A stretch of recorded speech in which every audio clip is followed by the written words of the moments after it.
ओम श्री गणेशाय नमः। श्री सरस्वत्यै नमः।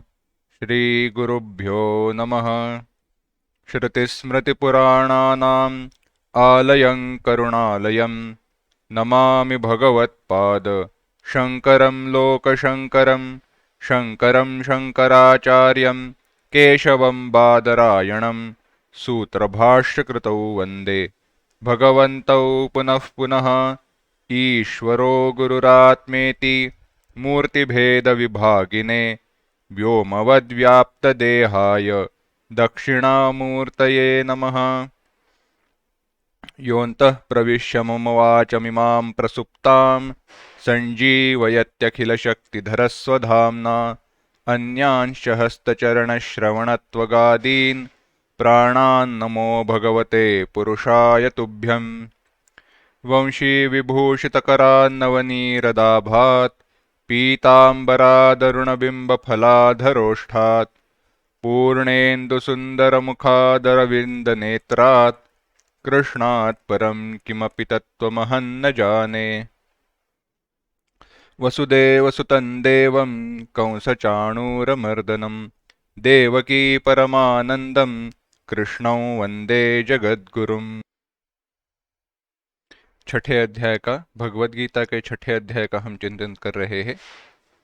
आज के चिंतन को शुरुआत करने से पहले छठे अध्याय के 20वें श्लोक से लेके 25वें श्लोक तक एक साथ पढ़ेंगे।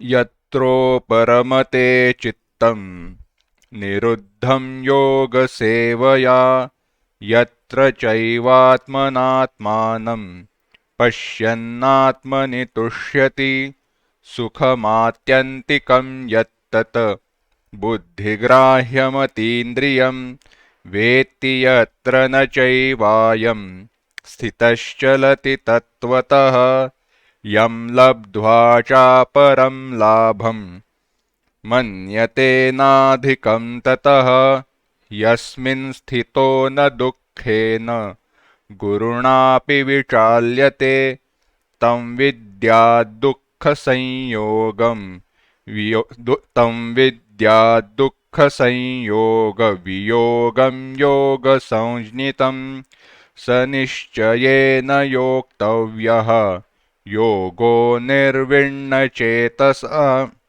संकल्पप्रभवान् कामान् त्यक्त्वा सर्वान् शेषतः मनसैवेन्द्रियग्रामं विनियम्य समन्ततः शनैः शनैरुपरमेत् बुद्ध्या धृतिगृहीतया आत्मसंस्थं मनः कृत्वा न किंचिदपि चिन्तयेत्। शनैः शनैरुपरमेत् बुद्ध्या धृतिगृहीतया। भगवान बता रहे थे ध्यान की प्रक्रिया कैसे होनी चाहिए, ध्यान कैसे करना चाहिए, वहां पे कौन से स्तर है, क्या स्टेप्स है, क्या पग है, कहाँ कैसे कैसे ध्यान में आगे बढ़ना है, इसका हम विचार कर रहे थे। भगवान ने कहा शनैः शनैरुपरमेत्, शनैः शनैः, धीरे धीरे। इसका एक विशेष चिंतन हम कर रहे हैं। एक अल्प सा एक सामान्य विचार इस श्लोक का देखते हैं। भगवान कहते हैं धीरे धीरे हमारे मन का निग्रह करना चाहिए, उपरमेत। और कैसे? धृतिगृहीतया बुद्ध्या, धैर्य के साथ धारण किए गए बुद्धि के द्वारा। धृतिगृहीतया बुद्ध्या शनैः शनैः उपरमेत। और क्या करना चाहिए? आत्मसंस्थम मनः कृत्वा, मन को आत्मा में स्थिर कर देना है। मन को क्या करना है? आत्मा में स्थिर कर देना है। और न किंचिदपि चिंतयेत, बाकी कुछ भी सोचना नहीं है। बाकी किसी वस्तु का, किसी विषय का चिंतन नहीं करना है। इन सब का एक ध्यान की प्रक्रिया के दृष्टि से विचार देखते हैं। हम देख रहे थे मधुसूदन सरस्वती जी ने जो बताया उसका हम चिंतन कर रहे थे। तो ये ध्यान की प्रक्रिया कैसे होनी चाहिए, कैसे ध्यान करे। पिछली कक्षा में, पिछले पाठ में, चिंतन में हमने देखा कि जो ध्यान करना पढ़ाते हैं वह भी मूर्ख है और जो सीखते हैं वह भी मूर्ख है। अर्थ क्या है? ध्यान की प्रक्रिया व्यक्ति के परत्वे हर व्यक्ति के लिए भिन्न होती है। यह ध्यान कौन सा अब हम बता रहे हैं? वेदांत में जो हम आत्मसंस्थम, आत्मस्वरूप का जो ध्यान करना है उसमें, उस आत्मस्वरूप के ध्यान में हर व्यक्ति के मन में जो विकल्प आते हैं, विक्षेप आते हैं, वह भिन्न है। तो अगर मैं कहूं कि ऐसा विक्षेप है तो ऐसे करो वगैरह, तो वह सही नहीं है। परंतु विक्षेपों की प्रकार के अनुसार, विक्षेपों के प्रकार के अनुसार उनका नियमन कैसे करे, उनको दूर कैसे हटाए, वह बताया जा सकता है। उदाहरण बताना है तो अगर समझो कहा कि अगर कोई बीमार है, बीमारी से अभी अभी ठीक हो रहा है, तो उसको कहा गया चावल खाओ। चावल कैसे? एक 2 चम्मच चावल चार आ, आ, आ, 2 चम्मच चावल 4 कटोरी पानी में उबालने हैं और उसको खाना है। अच्छा ठीक है, पर उसको नमक कितना डालना है? तो मैं तो नहीं कह सकता ना इतना नमक डालो, 1 चम्मच डालो या 3 चम्मच डालो।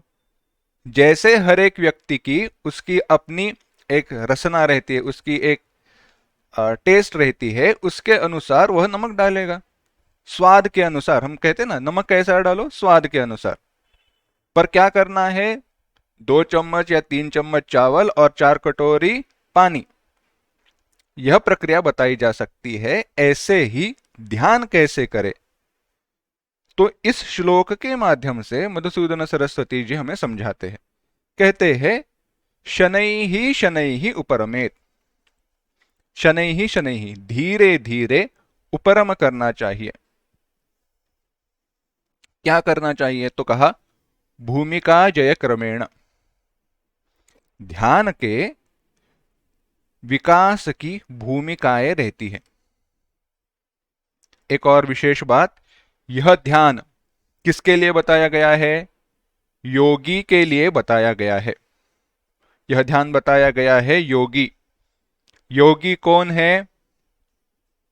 योगी वह है जिसने अपने चित्त को शुद्ध कर लिया है, काफी हद तक, काफी मात्रा तक। क्योंकि हमने देखा था, क्या कहा था? आरुरुक्षोर मुनेर योगम कर्म कारणमुच्यते, योगारूढ़स्य तस्यैव शमः कारणमुच्यते। योग के साधन पर आरूढ़ होने की जो इसको इच्छा है, उसके लिए कहा गया कर्म करो, कर्म योग का आचरण करो। क्योंकि अभी आपका मन स्थिर नहीं है। पर जिसका मन स्थिर हो गया है, मन वश में वशीभूत हो गया है, उसके लिए कहा शमः कारण मुच्यते। तो ऐसे अधिकारी जिसे मोक्ष की इच्छा है, उस व्यक्ति के लिए यह योग बताया गया है। हर कोई इसका आचरण करे, करे तो चलेगा, पर जैसा फल मोक्ष की इच्छा रहे व्यक्ति को मिलेगा, वैसा फल सामान्य व्यक्ति को नहीं मिलेगा। तो क्या कहते हैं देखना, भूमिका जय, एक एक भूमिका पर आरूढ़ होते हुए आगे बढ़ना है। जैसे हम पहली कक्षा में सीखते हैं, वहां पे सीखकर आगे बढ़कर दूसरी कक्षा में जाते हैं, दूसरी कक्षा में बढ़कर तीसरी में जाते हैं।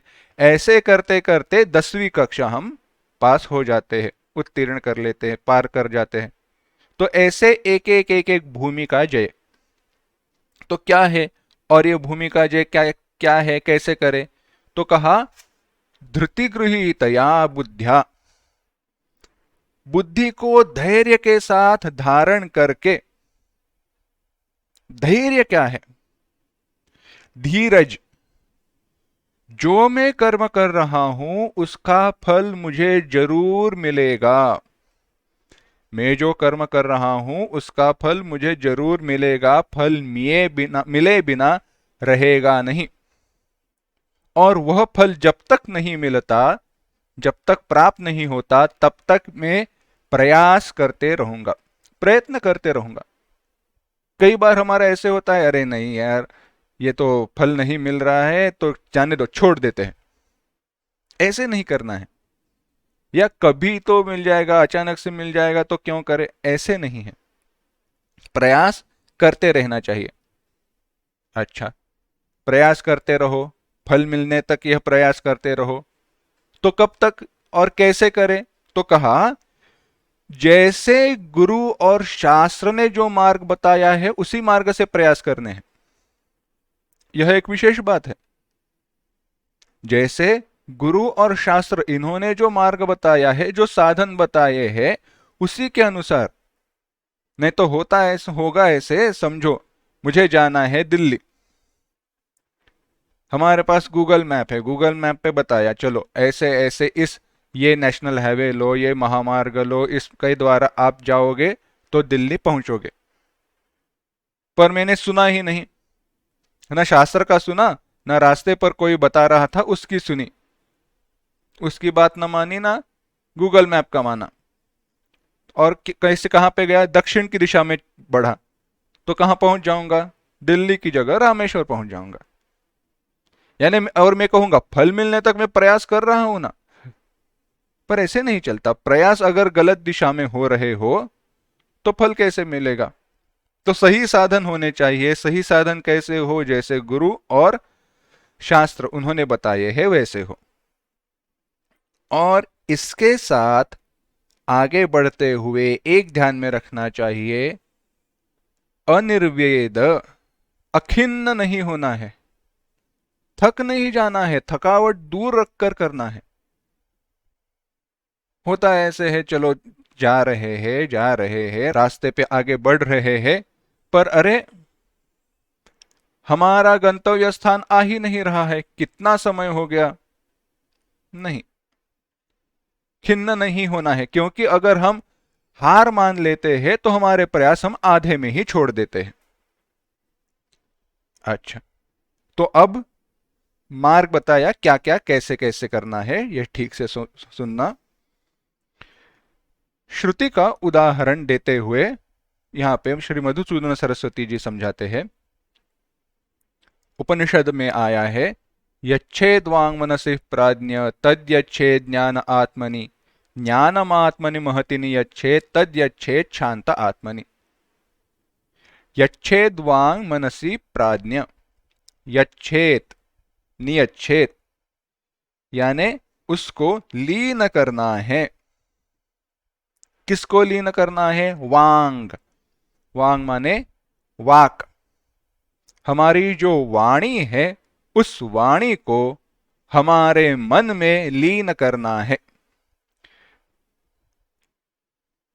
हमारे वाणी को, वाक, वाचा, बोलना, इसको मन में लीन करना है। क्या समझना है हमारे लिए? तो ऐसे देखना, वाणी यानी बोलना। बोलना जब कहते हैं तो उसके साथ साथ, बोलने के साथ साथ बाकी सारी क्रियाएं भी ले लेना। विषयों का दर्शन, अवलोकन, ज्ञानेंद्रियों द्वारा ज्ञान की प्राप्ति, यह सब, इस सब को मन में लीन करना है। माने उनकी जो भी क्रिया है उनको रोक देना है। ज्ञानेंद्रिया और कर्मेंद्रिया, इनकी जो भी क्रियाएं हैं उनको रोक देना है। क्योंकि हमारी वाणी जो है ना, वाणी है, हाथ है, कान है, वही तो व्यापार करते हैं। व्यापार माने कोई एक्टिविटी, व्यवहार। सुनने का काम करने वाले कान, बोलने का काम करने वाली वाणी, देखने का काम करने वाली हमारी आंखें, इन सबको नियंत्रित करके उनके द्वारा कोई भी ज्ञान के प्राप्ति की या कर्म का प्रयास नहीं करना है। समझते हैं कैसे? अब हम ध्यान के लिए बैठे हैं। ध्यान के लिए बैठ जाते हैं तो अब आपको त्राटक पता है या आंखें मूंद कर आज्ञा चक्र पर ध्यान स्थिर करना है, ऐसे अलग अलग प्रकार बताए गए हैं। क्यों बताए गए हैं? जब हम ऐसे आंखें मूंद लेते हैं, त्राटक करते हैं, पूरी शांति रहती है, कोई भी आवाज नहीं रहती है आजू बाजू में, सुबह का समय रहता है या कोई भी समय हो, अगर आप दरवाजा और खिड़कियां बंद कर लेते हो तो वही होता है। यानी कानों के द्वारा कुछ सुना नहीं जा रहा, नाक के द्वारा कुछ सूंघा नहीं जा रहा, आंखों के द्वारा कुछ देखा नहीं जा रहा, जहां पे आसन पर बैठे हैं उसकी आपको आदत है तो स्पर्श के द्वारा भी कोई ज्ञान नहीं हो रहा है। तो ऐसी अवस्था में सोचिए, आपके मन में इंद्रियों के द्वारा निर्माण किए गए कोई भी विचार नहीं है। इंद्रियों के द्वारा निर्माण किए गए कोई भी विचार नहीं है। और जब ऐसी अवस्था प्राप्त होती है ना, तो इसी में आपने आधी लड़ाई जीत ली है। इंद्रियों के द्वारा निर्माण किए गए कोई भी विचार जब हमारे मन में नहीं रहते, तब हमारी आधी लड़ाई जीती जाती है। एक सामान्य उदाहरण बताते हैं कैसे हमें पता नहीं चलता, पर इंद्रियों के द्वारा ग्रहण किए गए ज्ञान का हमारे मन पर कितना परिणाम होता है। इंद्रियों के द्वारा ग्रहण किए गए ज्ञान का हमारे मन पर कितना परिणाम होता है, एक सामान्य उदाहरण बताते हैं। लगभग 1-1.5 साल पहले पढ़ा, कोई एक इंटीरियर डेकोरेटर है कि रंग कैसे हो घर में, वस्तुएं कहां पे हो वगैरह सब वह बताती है। तो एक घर में उन्होंने कहा कि वह गई थी और उन लोगों ने कहा कि हमारे घर में अशांति रहती है, क्या करे, बहुत बार ऐसा रहता है, झगड़ा वगैरह तो नहीं होता पर सब लोग एकदम टेंशन के बीच होते हैं ऐसे। तो उन्होंने निरीक्षण किया तो पता चला घर में जो भी वस्तुएं थी ना, हर वस्तु पर हर जगह पर नाम लिखे थे। कपाट है, अगर कोई अलमीरा है तो अलमीरा किसका अलमीरा है, अलमीरे में क्या क्या वस्तुएं है, वहां पे नाम लिखा था ऐसे। उन्होंने कहा यह सारे जो लेबल्स है ना, यह जो नाम लिखे हुए हैं, इनको हटा दो। क्यों हटा दे? क्योंकि होता ऐसे है, यह सारे नाम जाने अनजाने में बार बार पढ़े जाते हैं और उसके संस्कार हमारे मन में बार बार होते रहते हैं। और यह संस्कार या यह विचार जितने हमारे मन में इकट्ठा होते हैं ना, तो हमारा मन खाली रहता ही नहीं है कभी। और अगर हमारा मन कभी खाली नहीं रह पाता तो उसको शांति कैसे मिलेगी? मन को शांत रहने के लिए अवसर ही नहीं मिला। विचार करके देखिए, आप बैठे हो, सोफे पर बैठे हो, सामने देखा तो टीवी के ऊपर शेड्यूल लगा दिया है, या कोई अगर अलमीरा है, छोटा सा कोई वस्तु है, उसके ऊपर लेबल रखा हुआ है। आप जानते नहीं हो पर मन पढ़ लेता है। मन कैसे शांत रहेगा? गणपति, नवरात्रि, इन दिनों में आप देखना, बाहर जब जोर जोर से वो डीजे या फिर गानों की आवाज आती है तो मन शांत नहीं रह पाता। विज्ञान भी कहता है बार बार सुनने से, बार बार ऐसे आवाज सुनने से हमारा ब्लड प्रेशर वगैरह बढ़ जाता है। किसका निदर्शक है? मन की अस्थिरता का निदर्शक है। तो इस मन को हमें उपरम करना है, कहां पे? मन में।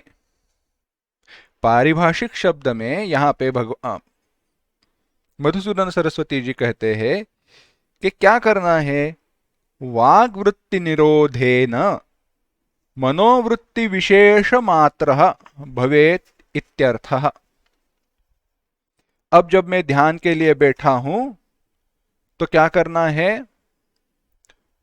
जो भी वाणी, इंद्रिया, इनके द्वारा जो भी विचार मन में निर्माण होते हैं, उनको छोड़कर, उनको त्याग कर मन के द्वारा जो विचार निर्माण किए जाते हैं उन पर मुझे ध्यान देना है।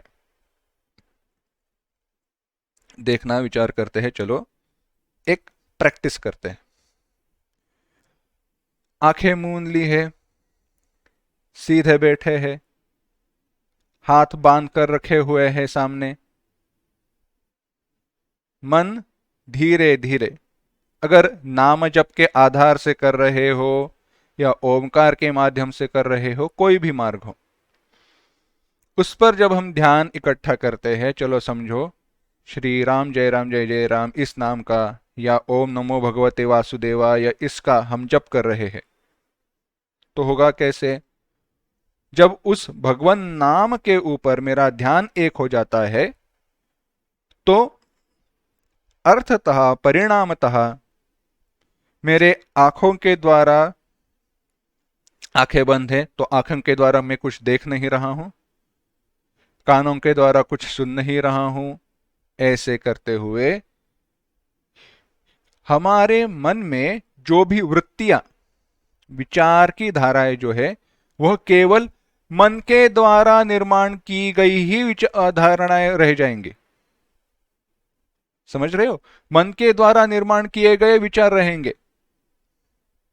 यानी क्या भेद, क्या है फर्क, क्या है? आसान है। अभी आप क्या कर रहे हो? आप, मैं जो कह रहा हूं वह कानों के द्वारा सुन रहे हो, साथ ही साथ आंखों के द्वारा देख रहे हो। अगर आप आंख मूंद लेते हो, बंद कर लेते हो, तो होता होगा क्या? केवल आप सुनना शुरू करोगे, केवल और केवल आप सुनने की प्रक्रिया शुरू कर दोगे। सुनने की प्रक्रिया से होगा क्या? सुनने की प्रक्रिया से आप बाकी सब कुछ देखना सुनना बंद कर दोगे। सुनने की प्रक्रिया पर आपका ध्यान एक हो जाएगा, पर वह सुनना भी बंद कर दो तो होगा क्या? मन कहेगा कुछ सुनाई नहीं दे रहा, कुछ देख नहीं रहा हूं। तो मन, उसके मन में जो संस्कार है वह व्यक्त करना, उनको प्रकट करना शुरू कर देगा। ध्यान में आपका तो आदत रहेगी, आपका अनुभव रहेगा। जैसे ही ध्यान के लिए बैठ जाते हैं, ऐसे ऐसे काम सूझने लगते हैं जो कभी हमने सोचे नहीं है। ध्यान के लिए बैठे हैं, विचार आता है, अरे अक्षय तृतीया है, समय आ गया है, क्या करे? घर साफ कर देते हैं। वो अलमीरा है, अलमीरा के ऊपर धूल जमा हुई रहेगी, उसको तो कभी अभी तक साफ नहीं किया है, चलो उसको साफ करते हैं। बहुत दिनों से, अरे इस अक्षय तृतीया के समय पर इसके साथ उस दिन बात हुई थी, वह मिले थे, उनका बर्थडे रहता है, जन्मदिन रहता है, उनको फोन करना है। एक एक एक एक विचार मन में आने लगे। क्यों? क्योंकि मन को विचार करने के लिए अवसर मिला। यानी हुआ यह है, यहां पर आपकी वाणी इत्यादि मन में लीन हो गए हैं। अब यह मन जो है, मन कैसा है? नानाविध संकल्प कारणम, कई सारे संकल्प करता है। अगर मैं आपको कहूं ना, तो आप विश्वास नहीं करोगे, पर ये जो अपने टीवी पर जो सीरियल वगैरह है ना, उनको छोड़ दो। बस आंखें मूंद कर बैठो और मन से कहो, चल दिखा एक कोई मूवी, दिखा कोई चित्रपट, दिखा कोई सीरियल। हमारा मन ही ऐसे ऐसे रंग भर के ऐसे ऐसे महाभारत लिख देगा कि बाकी कुछ देखने की आवश्यकता है ही नहीं। कई सारे संकल्प करते रहता है मन। यह करना है, वह करना है, यह करेंगे तो ऐसा होगा, वह करेंगे तो वैसे होगा।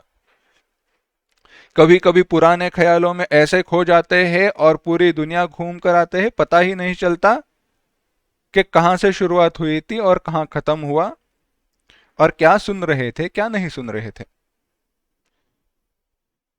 मैं अभी उदाहरण बता सकता हूं। अगर मैं बोलते बोलते कोई अगर शब्द बोल दिया, नैनीताल, हिमाचल प्रदेश, शिमला,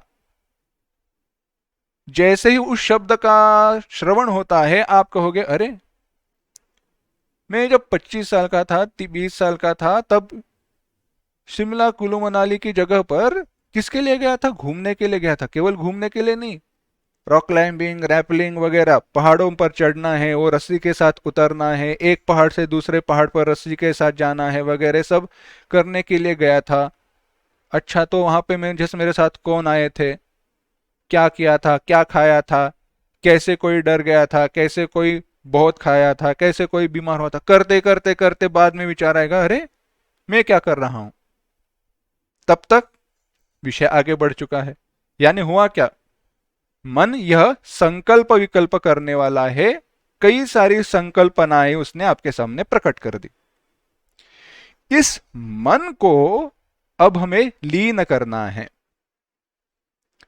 इस मन को अब हमें लीन करना है, इस मन का हमें निग्रह करना है। इस मन का निग्रह कैसे करें? तो कहते हैं ज्ञाने, इसको ज्ञान आत्मनि। अब ये ज्ञान आत्मा क्या है?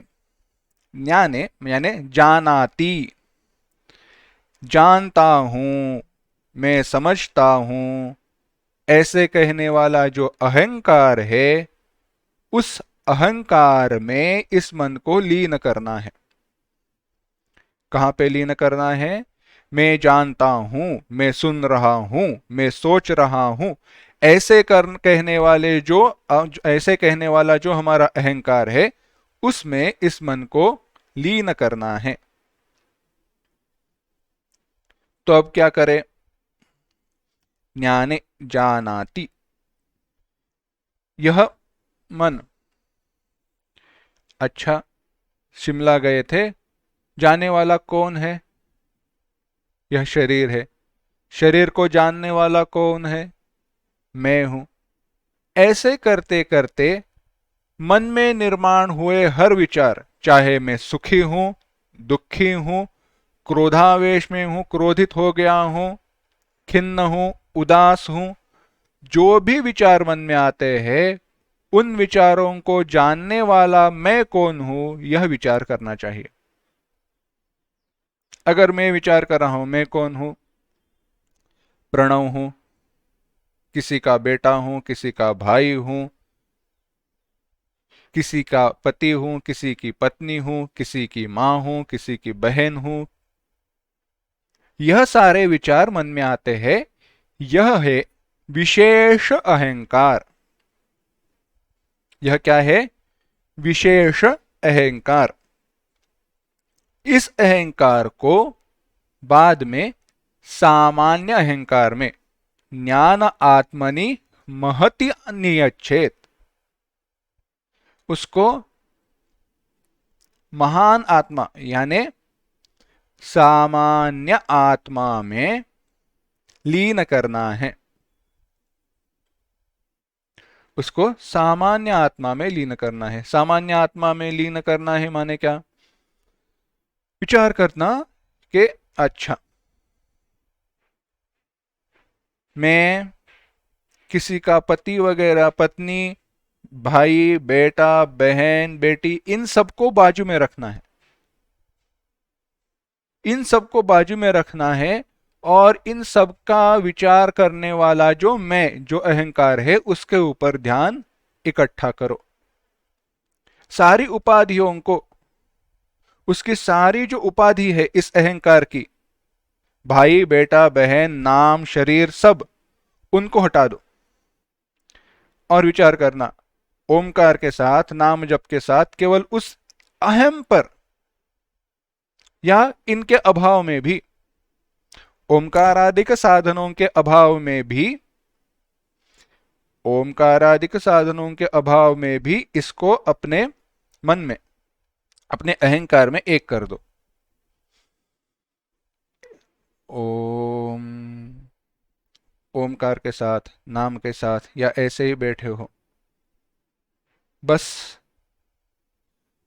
यह जो मैं है, उस अहम की ध्वनि है, उसी के ऊपर ध्यान इकट्ठा करो। यह नहीं सोचना है कौन है, वह सोचना रोक दो। कौन है?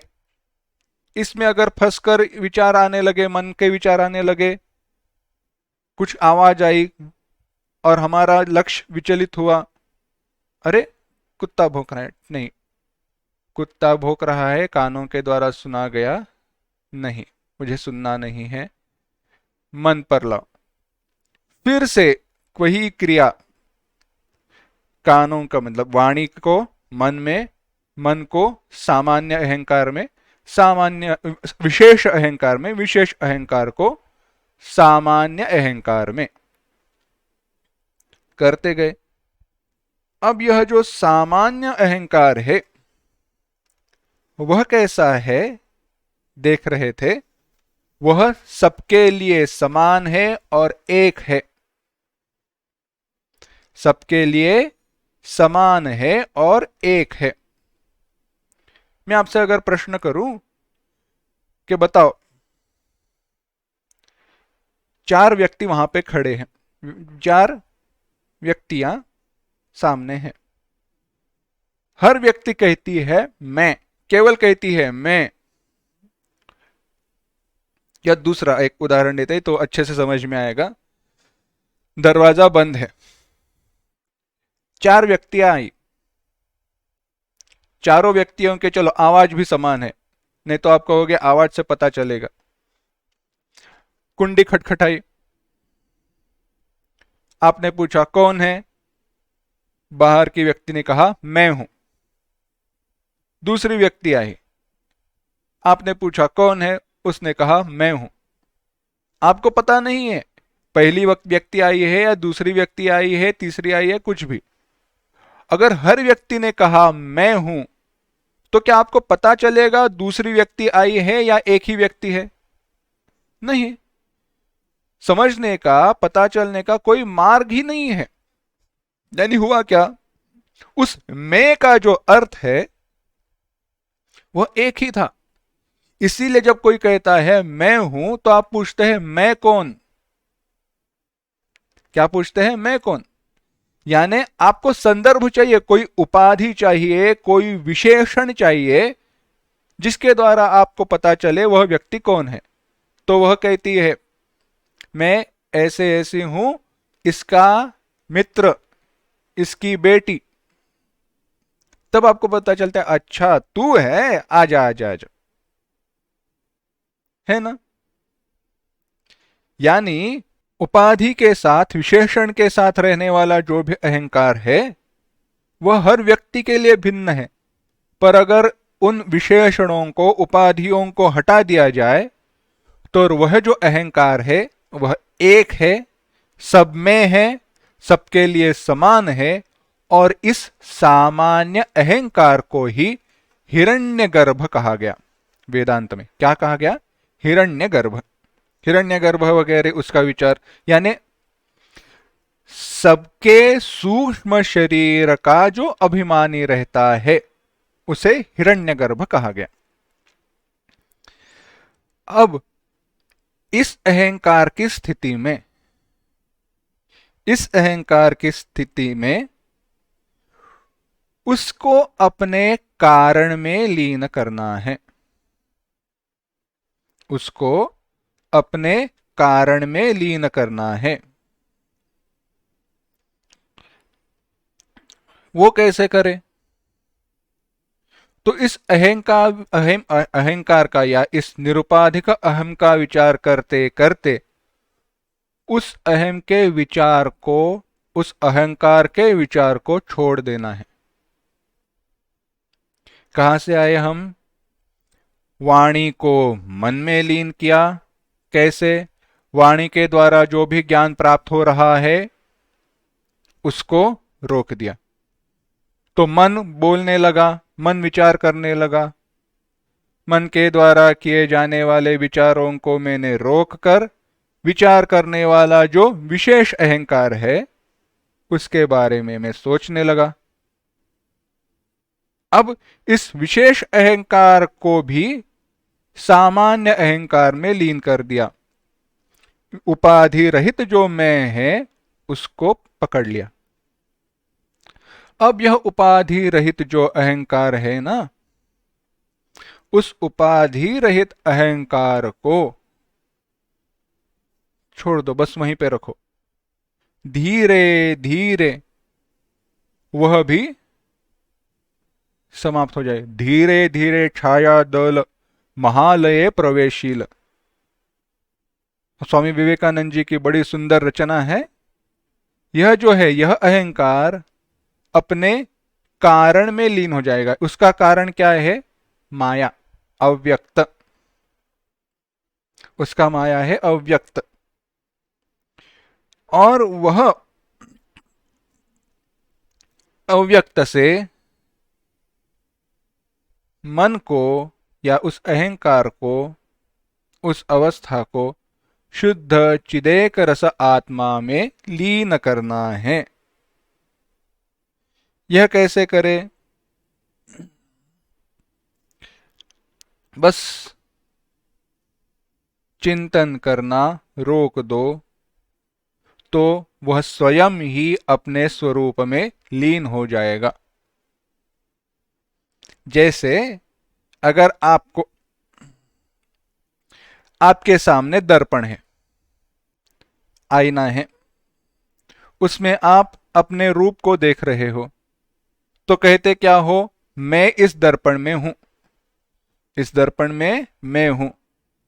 अब अगर मैं कहूं उस दर्पण को हटा दिया, तो दर्पण में जो प्रतिबिंब था वह कहां गया? तो कह सकते हैं जहां से आया वहां गया। कहां से आया? मेरा ही था, मुझ में वापस चला गया। इसी प्रकार से जिस आत्मा से यह सारा उत्पन्न हुआ है, उसी में वह लीन हो जाएगा। अब पूछो यह प्रक्रिया कैसे आई? क्योंकि उत्पत्ति की प्रक्रिया ऐसे ही है। यह जो अव्यक्त नामक माया शक्ति है, उसकी उत्पत्ति पहले हुई, उसके बाद सामान्य अहंकार प्रकट हुआ, सामान्य अहंकार से विशेष अहंकार प्रकट हुआ, और विशेष अहंकार से मन और इंद्रिया प्रकट हुई। इसलिए उल्टा जाना है। इसमें जो हमने स्तर देखे, जो पग देखे, वही भूमिकाएं हैं, और उनको जीत कर आगे जाना है। कौन सी भूमिका है? तो कहा गवादिषु इव वांग निरोधः प्रथमा भूमिका। आपने अगर देखा है गवादिषु, गौ आदिषु, गौ माने गाय, गाय बैल वगैरह जो प्राणी है, ऐसे ही चिल्लाते नहीं है, ऐसे ही बोलते नहीं है। भूख लगी हो, कहीं कोई खतरा हो, ऐसी ही अवस्था में वह चिल्लाते हैं। कभी देखा है चिल्लाते रहे हैं दिन भर? नहीं। ऐसे देखा जाए तो बहुत बोलने वाला कौन है? आदमी बहुत बोलता है। कर्म कितने, कौन ज्यादा करता है? आदमी ही करता है। गाय भैंस को देखो, वो 1-2 घंटा 3 घंटा जो भी समय है, उसमें बहुत कुछ जो खाना है खा लेते हैं। बाद में 4-6 घंटा बैठे रहते हैं, वही खाना वापस मुंह में लाकर चबाते हैं, फिर से खा देते हैं। वो प्रक्रिया भिन्न है। उसमें वो रूमिनेंट स्टमक रूमिनेशन वगैरह कहते हैं, वो सब बात अलग है। पर क्या है, जब वह करते हैं तो कोई बाकी काम नहीं करते। तो कोई बाकी काम न करते हुए शांत बैठे रहना, शांति से बैठे रहना, वह है मन की पहली विजय की अवस्था। और यह बहुत कठिन है, यह बहुत कठिन है। कैसे है यह? हम, हमारी इंद्रियां शांत बैठ नहीं पाती है। वह हम एक कथा सुनी थी, पढ़ी थी, बड़ी सुंदर है। छोटा बच्चा था,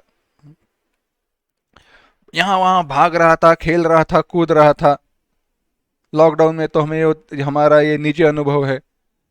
तो माँ ने कहा, देख घर में अभी पूजा है, मुझे बहुत काम है, तो एक काम कर, यह कंबल है, इस कंबल के ऊपर बैठ जा।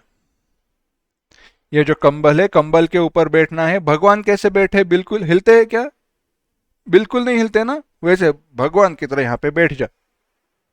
अगर तू 15 मिनट तक ऐसे बैठा रहा ना, तो मैं तुझे एक नहीं 2 लड्डू दूंगी। तो मैं तुझे एक नहीं 2 लड्डू दूंगी। तो बेटे ने कहा 15 मिनट हो गए, कैसे पता चलेगा? तो उसने कहा अभी देख कितने बजे है, अभी बजे है 11:45। तो एक काम कर, 12 बजे तक, 12 बजे का जो ये हमारी घंटी में बज जाएंगे ना 12, 12 बार वो आवाज आएगी टंग टंग टंग करके, तो 15 मिनट हो जाएंगे। अच्छा हो जाएंगे, हाँ हो जाएंगे। तो वह बैठ गया,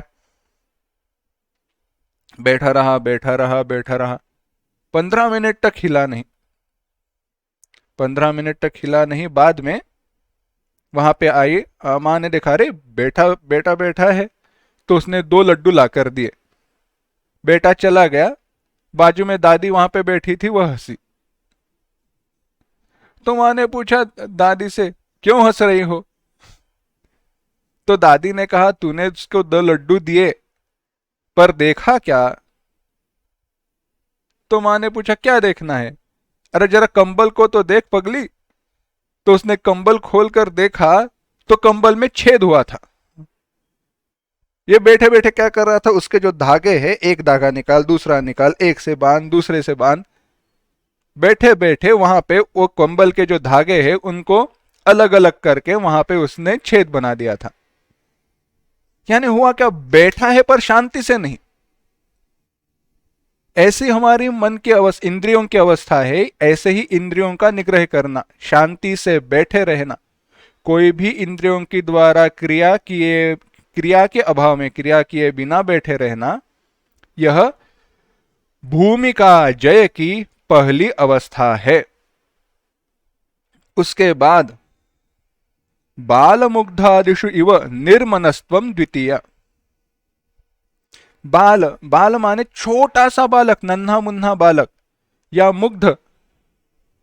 एक मुग्ध माने आश्चर्य की अवस्था। अगर छोटे बच्चे को आप कोई मैजिक दिखाओ, जादू दिखाओ, तो ऐसे देखने लगता है, ऐसे कैसे हुआ? उसके मन में कोई विचार नहीं है उस समय, वो से केवल एक स्थिर हो गया है। ऐसी मुग्ध की या छोटे बच्चे की जो अवस्था है ना, जहां पे मन में कोई विचार नहीं आ रहे हैं, ऐसी अवस्था को प्राप्त करना भूमिका जय की दूसरी अवस्था है। इंद्रियांग के द्वारा कोई विचार निर्माण नहीं हो रहे, मन के द्वारा निर्माण किए गए विचारों को रोक दिया है, जब हुई इंद्रिय जय की दूसरी अवस्था। तीसरी अवस्था में कहा तंद्रियमिव अहंकार राहित्यम तृतीया। तंद्रियमिव, आश्चर्यचकित होते हैं तो भी ऐसे आता है, कैसे हुआ रहेगा वगैरह, कोई ना कोई विचार मन में आता है, मुझे आश्चर्य हुआ है, मैं मुग्ध हो गया हूं, ऐसे तो अवस्था रहती है, यानी अहंकार रहता है। पर तंद्रा, विचारों में खो जाते हैं, ऐसे खो जाते हैं, और बाद में जब व्युत्थान पर आते हैं तो सोचते हैं मैं क्या सोच रहा था, कहां पे था। कहते ना कहां खो गए, कहां, और वो बता नहीं पाता, क्यों? क्योंकि कहां खो गए थे यह जानने वाला वहां पे अहंकार ही नहीं था, अहंकार का भान नहीं था। यह तंद्रा ऐसी जो मन की अवस्था है जिसमें ऐसी, हाँ ये अवस्था नहीं कह रहे, इसके जैसी जो हमारी मन की अहंकार के अभाव में जो अवस्था रहती है, यह भूमिका जय की तीसरी भूमिका है। और जैसे सुषुप्ति अवस्था में, गहरी नींद में न कोई विचार है, न कोई चिंतन है, न कोई दुख है, न कोई सुख है, पर केवल और केवल शांति का अनुभव है, ऐसी जो हमारे ध्यान योग के साधन की चौथी जो अवस्था है, वह भूमिका जय की चौथी चतुर्थावस्था है। वहां पे मन अव्यक्त में है, और इससे आगे जब बढ़कर आगे जाता है तो वह अपने स्वरूप में लीन हो जाता है। यहां पे कहा गया, अच्छा, यह हुआ शनैः शनैरुपरमेत बुद्ध्या धृतिगृहीतया। यह पहली जो लाइन है, उस पहले लाइन का अर्थ, शनैः शनैः धृतिगृहीतया बुद्ध्या उपरमेत, यानी क्या करना है?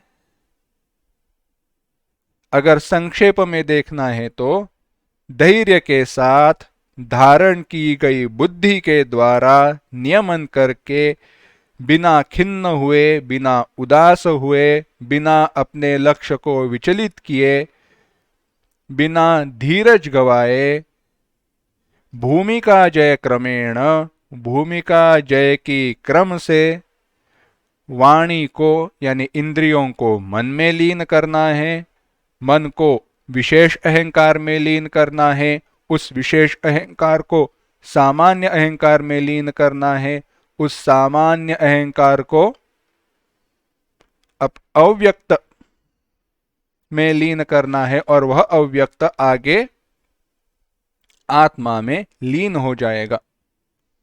यहां पे बताया, अच्छा यह बात सही है, तो जब वह आत्मा में लीन हो जाएगा तो होगा क्या?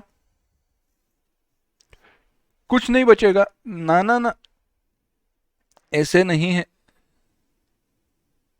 आत्मा तो नित्य है ही, वह आत्मस्वरूप को स्वयं प्राप्त हो जाएगा। अच्छा, यानी वहां पे मुझे आत्मा का चिंतन नहीं करना है, मैं ब्रह्म हूं वगैरह चिंतन नहीं करना है। नहीं, तुम ब्रह्म हो, यह ज्ञान, यह अनुभव तुम्हें आएगा ही, पर उस अनुभव का भी चिंतन नहीं करना है। अब एक ठीक से सुनना, हाँ? अब यहां पे एक मैं उदाहरण बताता हूं, एक मैं आपको उदाहरण बताता हूं, उस उदाहरण के अनुसार आगे बढ़ते हैं। आपने एक घट को बनाया,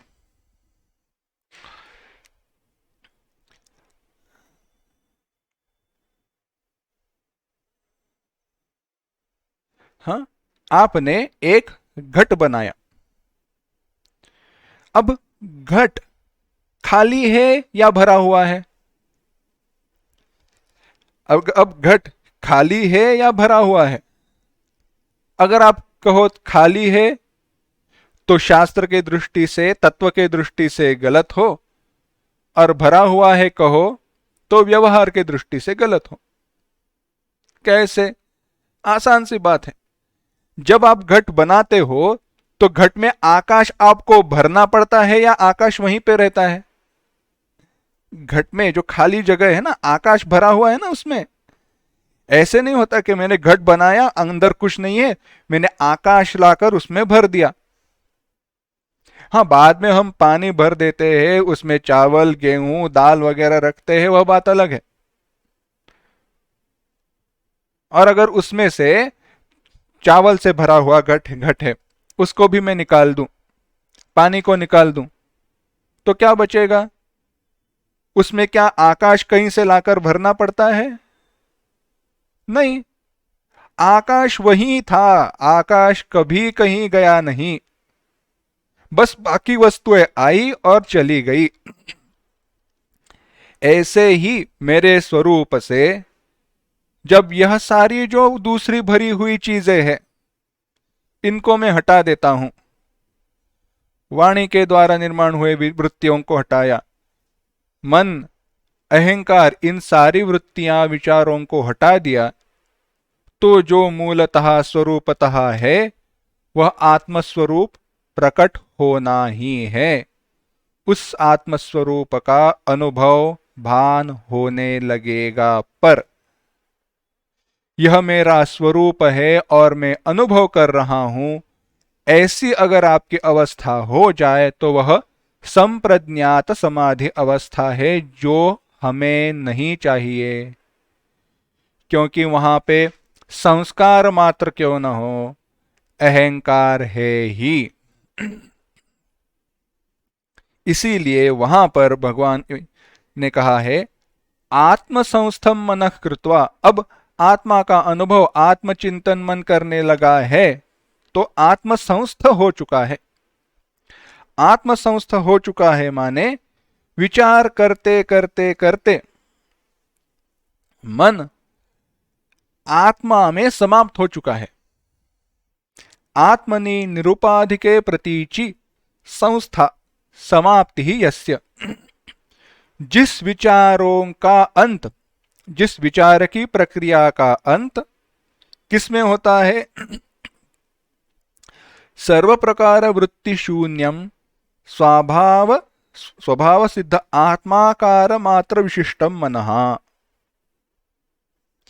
बड़ा सुंदर विचार है यह। क्या कहा? चलो उल्टा देखते हैं। न किंचिदपि चिंतयेत आत्मसंस्थम मनः कृत्वा। क्या करना है? न किंचिदपि चिंतयेत, कोई भी विचार नहीं करना है, बस शांति से बैठे रहो, ऑब्जर्व, निरीक्षण करते रहो, निरीक्षण अवलोकन करते रहो। तो होगा क्या? आत्मसंस्थम। मन के ये वृत्तियां, जो विचार है, चले जाते हुए उनका अंत, उनकी समाप्ति किस में हो जाएगी? अपने स्वरूप आत्मा में। आत्मा में वह लीन हो जाएंगे। क्यों? क्योंकि जब हमारा मन आत्मा में लीन हो जाता है, शांत हो जाता है, तब हमारे मन में कोई वृत्तियां नहीं रहती, कोई विचार नहीं रहते, नो थॉट मॉडिफिकेशंस। ऐसी जो है अनात्म प्रत्ययांतरित सजातीय प्रत्यय संतानकरणम। जो भी अनात्म प्रत्यय है, जो भी मेरा स्वरूप नहीं है, उन विचारों को हटाकर जो मैं हूं उस पर मेरा ध्यान स्थिर करना, विचारों की समाप्ति वहां पे होना, यह हुआ आत्मसंस्थम।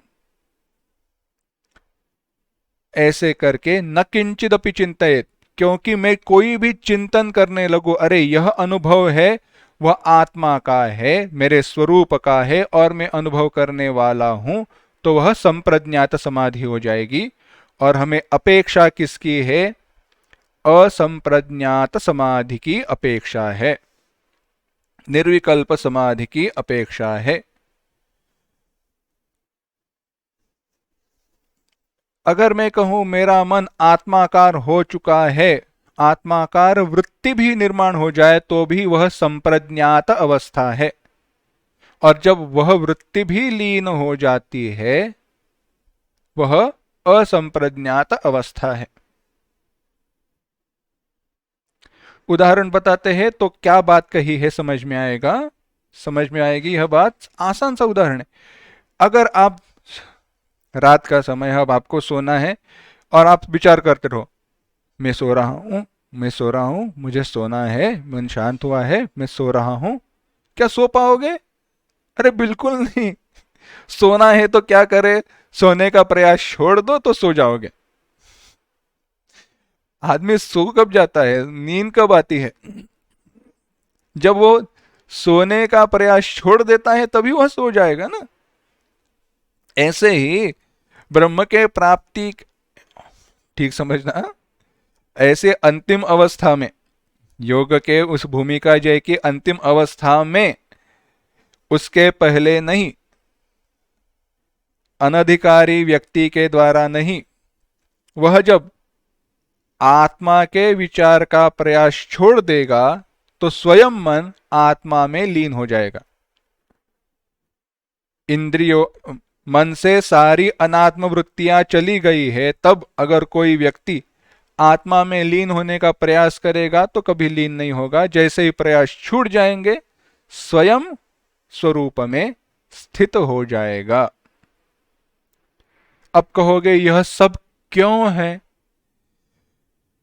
इतना आपने 1 घंटा अभी तक बताया, क्या क्या करना है, 4 भूमिका जो है, यह सब क्यों है? आत्मज्ञान के लिए है? तो उत्तर है हां पर नहीं। हां पर नहीं यानी क्या? यानी बस यही है, जिस महावाक्य का श्रवण आपने किया, अरे मैं ब्रह्म हूं, आपने श्रवण तो किया है मैं ब्रह्म हूं, पर कुछ समझ में नहीं आया। क्यों? क्योंकि मैं, यह जो मैं है ना, ब्रह्म तो पता चला, हां निरुपाधिक है, निर्विकल्प है, उसमें सच्चिदानंद है, यह सब कुछ पता चला, पर मैं यह शरीर हूं, सुनने वाला हूं, ये सारे विचार है ना। तो जब तक इन सारे अभी जो मुझे अनुभव आ रहे हैं अनात्मा के, ब्रह्म भिन्न जो भी मुझे मेरे, जो भी ब्रह्म भिन्न अनुभव मुझे अभी मेरे बारे में आ रहे हैं, उन अनुभवों की अभाव में, उन अनुभवों की अभाव में जब मैं अपने स्वरूप का अनुभव करूंगा, तभी जाकर मेरा ज्ञान दृढ़ हो जाएगा। तो इन अभावों को, इन अनात्मानुभवों को दूर करना क्या है? वह है चित्त शुद्धि की प्रक्रिया। क्या है? चित्त शुद्धि की प्रक्रिया। समाधि का अभ्यास चित्त शुद्धि के लिए है। तो जो अनुभव मुझे नित्य है वह अनुभव मुझे प्राप्त हो ही जाएगा। वहां पे कोई मिश्रण, कोई दूसरे रंग नहीं रहेंगे। अगर किसी व्यक्ति के ऊपर लाल चश्मा लगा दिया है, किसी व्यक्ति के आंखों पर लाल चश्मा लगा हुआ है, और उसके सामने अगर मैं खड़ा हो गया, तो वह क्या कहेगा? मेरे कपड़ों का रंग कौन सा है? वह कहेगा लाल है। तो मैं कहूंगा नहीं नहीं, कपड़ों का रंग क्या है? सफेद है। वह कहेगा लाल है। तो मैं कहूंगा एक काम करना, आंखों पर जो चश्मा है वह निकाल दो। तो वह और पूछूंगा कपड़ों का रंग कौन सा है? उसने कहा सफेद है, और उसने अब चश्मा पहन लिया। मैंने फिर से पूछा तो बताओ कपड़े का रंग कौन सा है? वह कहने लगा लाल है। यानी उसकी कल्पना क्या है? जब आंखों से चश्मा उतार दिया जाता है तब भी कपड़ों का रंग सफेद है, नहीं तो कपड़े का रंग लाल है। अगर ब्रह्म आत्म ऐक्य के ज्ञान की अभाव में मैं समाधि का अभ्यास करूं तो ऐसे ही होगा। मैं क्या विचार करूंगा? जब निर्विकल्प समाधि अवस्था में रहता हूं, जो मैं अनुभव करता हूं, तभी मैं ब्रह्म हूं, अभी मैं नहीं हूं।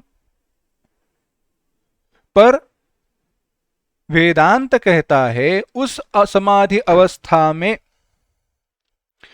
उस समाधि की अवस्था में जो तुम अनुभव कर रहे हो वही तुम हो, बाकी सब मिथ्या है। उस निर्विकल्प समाधि की अवस्था में जो तुम अनुभव कर रहे हो वही सचमुच के तुम हो, वह तुम्हारा सत्य स्वरूप है। और उस सत्य स्वरूप की अनुभव के अभाव में ज्ञान की पूर्ति नहीं हो सकती। आपके सामने समझो, हाँ, एक चांदी का कागज जमीन पर गिरा हुआ है। चांदी का कागज जमीन पर गिरा हुआ है, मिट्टी में दबा हुआ है। आपको लगा चांदी का सिक्का है। क्या लगा आपको? चांदी का सिक्का है।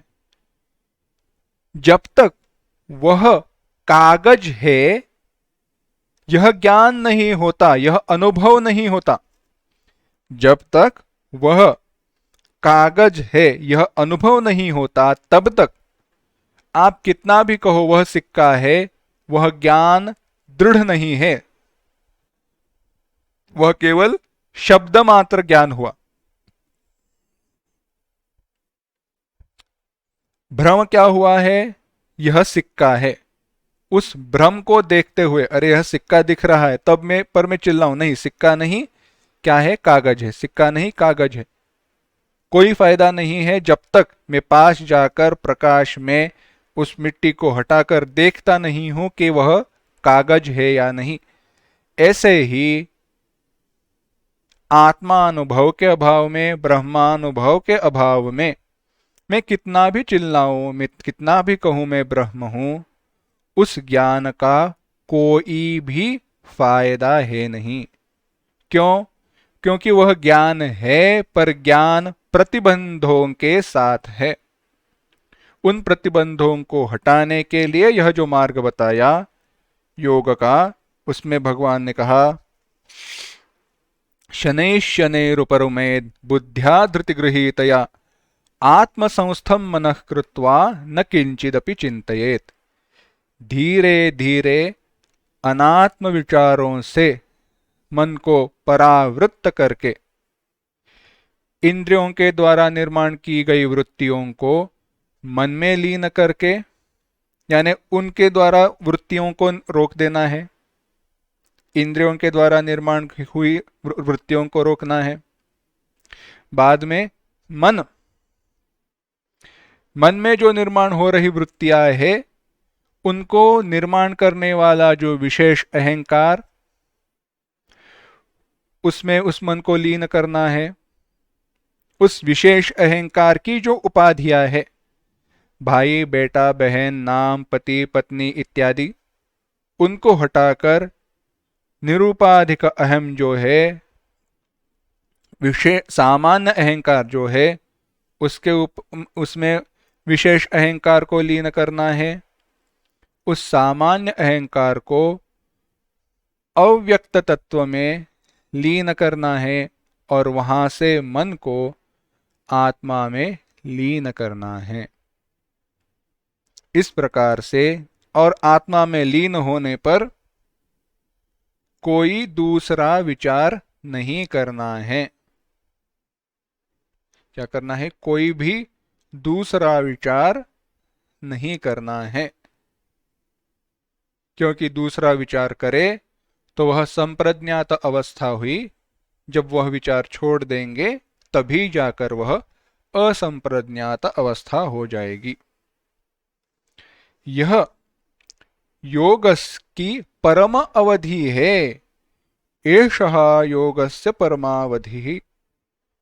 मन को आत्मा में संस्थित करके उसके परे दूसरा कुछ भी नहीं है, इस प्रकार से अवस्थित रहकर किसी दूसरे का चिंतन न करना ही योग की परम अवधि है।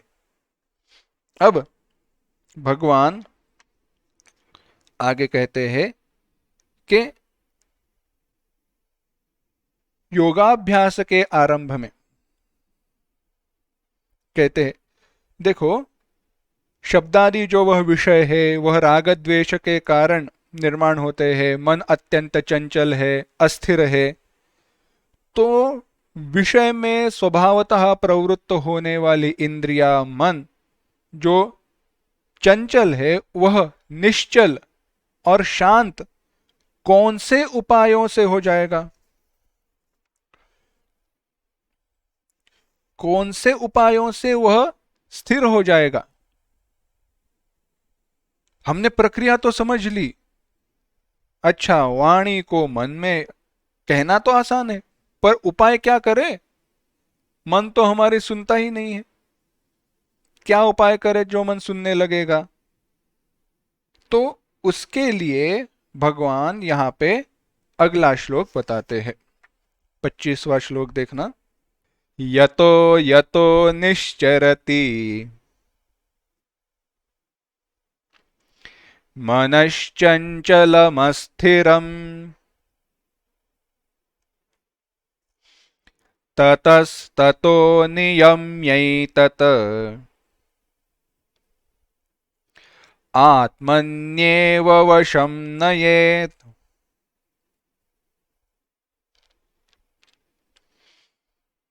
यतो यतो निश्चरति मनश्चञ्चलमस्थिरं ततस्ततो नियम्यैतत् आत्मन्येव वशं नयेत्। मनः अंतःकरणम, मन माने अंतःकरण। कैसे है? चंचलम अस्थिरम, चंचल है, अस्थिर है। ऐसे चंचल और अस्थिर मन को यतः यतः निश्चरति, जिन जिन कारणों के कारण, जो हेतु है किसके? निश्चरति, बाहर जाने के। जिन इंद्रियों के कारण, जिन इंद्रियों के द्वारा मन बाहर जाने लगता है, ततः ततः, और वह बाहर क्यों जाता है? विषय है ना, बाहर विषय है, इसीलिए मन इंद्रियों के द्वारा बाहर जा रहा है। ततो ततो नियम्य तत्, उन विषयों से उसको नियम्य, नियमित करके, नियंत्रित करके, आत्मनि एव, अपनी आत्मा में ही, वशम नयेत, वश करना है, लीन करना है। क्या कहते हैं? अंतःकरण अपने स्वभाव दोष के कारण चंचल अस्थिर है। वह विषयों के प्रति इंद्रियों के द्वारा जैसे जैसे बाहर जाता है, जिन जिन विषयों के कारण बाहर जाता है, उन्हीं विषयों से उस मन को नियंत्रित करके, परावृत्त करके अपने स्वरूप में लीन करना है। कैसे करना है इसका भी विचार विस्तार से बताया गया है, पर उसका चिंतन हम अगली बार करते हैं। आज यहीं पे रुकते हैं। ओम असतो मा सद्गमय, तमसो मा ज्योतिर्गमय, मृत्योर्मा अमृतंगमय।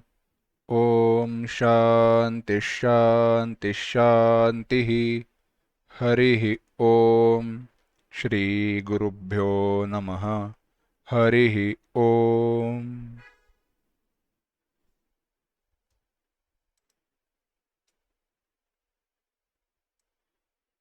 नमो नमः। धन्यवाद।